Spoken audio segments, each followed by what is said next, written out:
Dhanik Bharat Educational Institutions, Inter, IIT, JEE, NEET, admission opened. కూటమి పాలన ప్రారంభమై 2 ఏళ్ల సందర్భంగా చంద్రబాబు పాలనకు వెన్నుపోటు పాలనకు 2 ఏళ్లు అన్న కార్యక్రమం చేపట్టింది. దీనికి సంబంధించి మాట్లాడడానికి మనతో మాజీ మంత్రి బుగ్గన రాజేంద్ర రెడ్డి గారు ఉన్నారు. సార్ చెప్పండి, అసలు ఈ యొక్క నిరసన కార్యక్రమాలు ఎందుకు చేపడుతున్నారు, ఏంటి విషయం?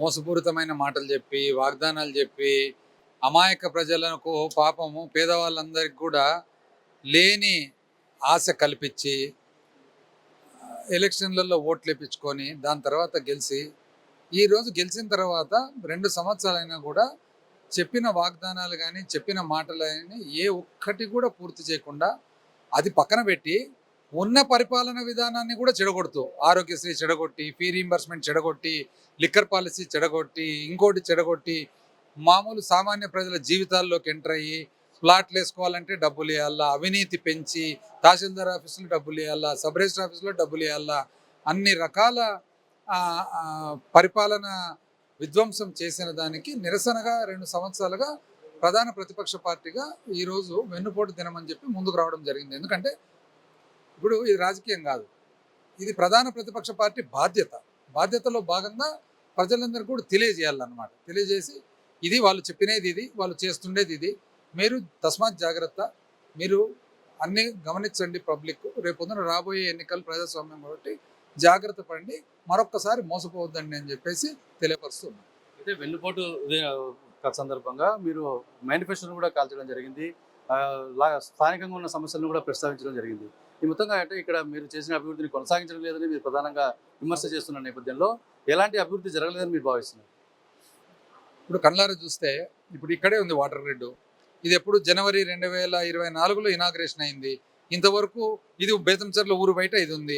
బేతంచెర్ల ఊరిలో 10 రోజులకు ఒకసారి నీళ్లు, ఊరి బయట నీళ్లు, ఊరి లోపల నీళ్లు లేవు. 2 సంవత్సరాలు ఏం చేస్తున్నట్లు? ఇంత బ్రహ్మాండమైన స్కూల్స్ కట్టించినాము, ఇంతవరకు కుర్చీలు టేబుల్ లేవు. ఐటీఐకి ఎంఎస్ఎంఈకి బిల్డింగ్లు కట్టించినాము, దాన్ని ఇనాగ్రేషన్ లేదు. టెంపుల్స్ మదిరేటి స్వామి, పాలుట్ల రంగస్వామి, ముచ్చట టెంపుల్ కాంట్రాక్టర్లు పారిపోతున్నారు. ఎందుకు పారిపోతున్నారు? మా హయాంలో పనిచేసిన కాంట్రాక్టర్లు ఇప్పుడు ఎందుకు పనిచేయలేకుండా ఉన్నారు చెప్పండి. ఊరు బయట చూస్తే ప్రతి ఊర్లో కిరాణా మంగట్లో మందే, పాన్ బంకులో మందే, బీడీల బంకులో మందే. ఏంది పరిపాలన? మా మందు కూడా క్వాలిటీ బాగలేక ఎంతోమంది ఆరోగ్యపరంగా ఇబ్బంది పడుతున్నారు. ఏమి పరిపాలన? పేరుకు ఫ్రీ ఇసుక అంటున్నారు.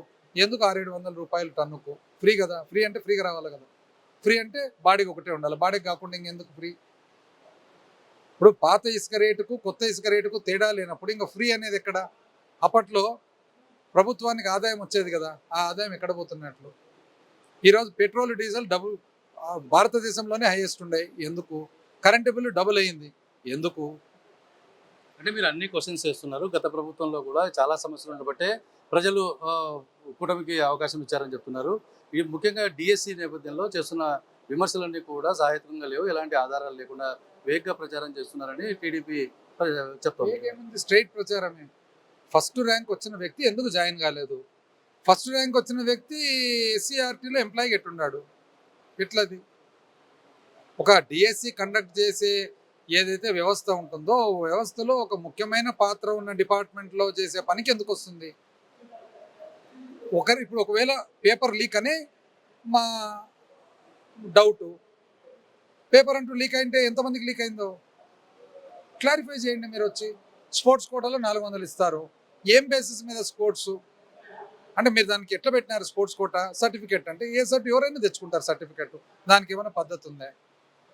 అంటే దాంట్లో నేషనల్స్ ఆడినారా, స్టేట్ లెవెల్ అట్లా ఏమైనా కట్ ఆఫ్ ఉందా? అంటే మీరు నేషనల్స్ ఆడినారు, భారతదేశాన్ని రిప్రజెంట్ చేసినారు, లేదా స్టేట్ లెవెల్ ఆడినారు, లేదా రంజీ ట్రోఫీ ఆడినారు, అట్లా ఏం పెట్టినారు కట్ ఆఫ్? బాగా ఆడతారంటే దానికి ఏం అర్థం ఏముంది? మీరు కూడా బాగా ఆడవచ్చు, నేను కూడా బాగా ఆడవచ్చు. అయితే కూటమి ప్రభుత్వం 2 ఏళ్లలో చాలా అభివృద్ధి చేశాం, పరిశ్రమలు తెచ్చాం, పారిశ్రామికంగా అభివృద్ధి దృక్పథంలో ముందుకు తీసుకెళ్తున్నాము, సంపద సృష్టిస్తామని చెప్పి చంద్రబాబు చెప్పాడు. ఈ 2 ఏళ్ల పనుల్లో అసలు ఎలాంటి అభివృద్ధి జరగలేదంటారా? 100% ఏం జరిగింది అభివృద్ధి? నాకైతే ఏం కనపడ్డంలే అభివృద్ధి. పోలవరం ప్రాజెక్టు మేము అప్పుడు శాంక్షన్ చేసి తెచ్చిన డబ్బులే, అప్పులు చేసి ఏదో అమరావతి అంటున్నారు, ఓన్లీ అప్పుల మీద. ఆడ రైతులు చూస్తే అందరూ ప్రతి ఒక్కరు నిరసన్నే. అంత అభివృద్ధి జరిగేటప్పుడు అమరావతి రైతులు ఎందుకు నిరసిస్తారు? ఇప్పుడు అమరావతిని అభివృద్ధి చేసేటప్పుడు అమరావతిలో రైతులే రోజు ఎందుకు నిరసన దిగుతారు? ఇప్పుడు మీరు బాగున్నారని నేను చెప్తే మీరే ఎందుకు నిరసనకు దిగుతున్నారంటే మీరు బాగలేనట్లే కదా. పోలవరం మేము చేసినాము, ఇంకా మిగతాది ఏముంది గూగుల్లో. అట్లాంటి ఇండస్ట్రీస్ ప్రతి చోట జరుగుతాయి, ప్రతి రాష్ట్రంలో వస్తాయి. అదేం ఒక ఒక ఒక ఒక ఐటీ సెంటర్ వచ్చి దాంట్లో ఎంత ఆ గూగుల్ డేటా సెంటర్ వలన మహా అంటే 200-300 మందికి ఉద్యోగాలు వస్తాయి. 200-300 మందికి ఉద్యోగాలు వచ్చేదానికి అంత గొప్పగా ఎందుకు చెప్పుకుంటున్నారు? పైగా అది మా టైంలోనే వచ్చిండేది, మా టైంలోనే అదాని వాళ్ళకి ఇస్తే అదాని వాళ్ళు వీళ్ళు కలిసి పెడుతున్నారు. మేము ఇది ఇంత గొప్ప చాలా గొప్ప ఇదని ఏమీ అనలేదే. అదేదో ప్రపంచంలో మొట్టమొదటి డేటా సెంటర్ అయినట్టు. అయితే మీరు చెప్తున్నారు ప్రతిపక్ష పార్టీగా మా బాధ్యత ప్రశ్నించడం, ప్రభుత్వాన్ని ప్రశ్నిస్తున్నాం, ప్రశ్నించడం మర్చిపోయిన పవన్ కళ్యాణ్ పనితీరు కూడా సరిగా లేదు అని మీరు చెప్తున్నారు. నువ్వు సూటిగా ఈ 2 ఏళ్ళు పూర్తయిన సందర్భంగా ప్రభుత్వానికి మీరు ఏమైనా సూచన చేస్తారు? అంటే పవన్ కళ్యాణ్ గారి ప్రశ్నకు మా ప్రశ్నకు తేడా ఉంది. పవన్ కళ్యాణ్ గారు ఊరికే ప్రశ్నిస్తారు. అంటే ఎట్లాంటి ప్రశ్న? నీకెందుకు బ్లూ కలర్ ఇష్టము, నీకెందుకు గ్రీన్ కలర్ ఇష్టము, నీకు బ్లూ కలరో గ్రీన్ కలరో రెడ్ కలరు ఎవరి ఇష్ట ప్రకారం వాళ్ళకి, నీకెందుకు అని అడిగేదానికి రాదు. మేము అట్లా కాదు. నువ్వు పొరపాటు చేసినావు కదా, పొరపాటును చూపిస్తూ ఆ పొరపాటు ఎందుకు జరిగిందని ప్రశ్నిస్తున్నావు. మాది ఫ్యాక్ట్ బేస్డ్. పరిపాలనలో పొరపాటు జరిగితే ఆ పొరపాటును చూపిస్తూ, ఇప్పుడు 2024 జనవరికి ఆల్రెడీ ఇనాగ్రేట్ అయింది, నీళ్ళు వచ్చినాయి, ఆల్రెడీ టెండర్స్ ఫ్లోట్ చేసినాం, టెండర్లను క్యాన్సిల్ చేసినారు, దీన్ని ఆపినారు, ఎందుకు అని అడుగుతున్నాం. నీకు నీళ్ళు ఎందుకు ఇష్టము, నీకు థమ్స్అప్ ఎందుకు ఇష్టం లేదనేది పవన్ కళ్యాణ్ ప్రశ్న. అది ఎవరి ఇష్టం వాళ్ళది, మేము అడుగుతున్నది అట్లా కాదు. నీకు నిమ్మరసం ఎందుకు ఇష్టము, నీకు కొబ్బరి నీళ్ళు ఎందుకు ఇష్టం లేదు అనేది పవన్ కళ్యాణ్ ప్రశ్న. మాది అట్లా కాదు. ఆల్రెడీ ఉన్నాయి కదా, కొబ్బరి నీళ్ళు పెట్టినాం కదా, కొబ్బరి నీళ్ళు ఎందుకు గాను నువ్వు పక్కన పడేసినావు అనేది మా ప్రశ్న. అయితే ఇప్పుడు డోన్ నియోజకవర్గంలో మీరు చేసిన అభివృద్ధి కొనసాగించడం ప్రధానంగా చెప్తున్న ప్రశ్న. అయితే పనులన్నీ కూడా జరుగుతున్నాయి, అవి కూడా కంప్లీట్గా వచ్చినాయి. నీటి సరఫరాకు సంబంధించి కూడా పైప్ లైన్లు అన్నీ రోడ్డు పక్కన ఉన్నాయి, ఇవన్నీ కూడా పనులు ఆన్ కరెంట్ బేసిస్లో జరుగుతున్నాయి, ప్రజలకు నీళ్ళు ఇస్తామని చెప్పి కూటమి ప్రభుత్వం చెప్తుంది. దీన్ని ఎలా చూస్తారు? 2025 జనవరికి ఎంటైర్ డోన్ కాన్స్టిట్యున్సీ ఆల్రెడీ ఇంటింటికి నీళ్ళు వచ్చిండల్లా. అట్లాంటిది 2026 జూన్కి ఇంకా పని చేస్తున్నామని చెప్పి వాళ్ళు అంటున్నారు. అది తేడా. ఏదైతే 1.5 సంవత్సరం కింద ఇంటింటికి నీళ్ళు వచ్చిండాలనో ఇప్పటికి ఇంకా పైపులు వేస్తున్నామని అంటున్నారు. ఎందుకు గాను 1 సంవత్సరం పని ఆపినారనేది మా ప్రశ్న. అయితే చివరిగా ఒక మాట, కూటమి ప్రభుత్వం వచ్చేసరికి వైసీపీ ప్రభుత్వం మొత్తం రాష్ట్రాన్ని ఆర్థికంగా దివాలా తీసింది. మేము అయినా కూడా అభివృద్ధి సంక్షేమ పథకాలు ఎక్కడ కూడా సూపర్ 6 సూపర్ 8 చేశామని చెప్తున్నారు. ఈ నేపథ్యంలోనే 2 ఏళ్లలో మీరు చేసింది ఏం లేదంటూ మీరు కూడా ఆందోళన బాటపట్టారు. ఫైనల్గా ప్రభుత్వానికి మీరు ఏం చెప్తారు? ఇప్పుడు మీ ప్రశ్నలో మీకే నవ్వు వస్తుంది, మీరు నవ్వుతూ ప్రశ్న అడుగుతున్నారు సూపర్ 6 చేసినామని చెప్పి. ఇప్పుడు ఎవరినన్నా కానీ విలేకరణ అడగండి సూపర్ 6 అని వాళ్ళు నవ్వుతారనమాట. అంటే మీలోనే నవ్వు ఉందంటే సమాధానం కూడా మీలోనే ఉంది. ఇది పూర్తిగా తాను చేపట్టిన అభివృద్ధిని కొనసాగించడంలో కూటమి ప్రభుత్వం విఫలమైంది.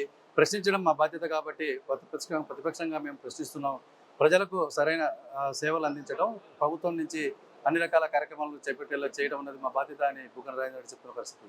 వీడియో జర్నలిస్ట్తో కలిసి ధరణి కిషోర్, యూటీవీ, నంద్యాల జిల్లా బేతంచెర్ల నుంచి.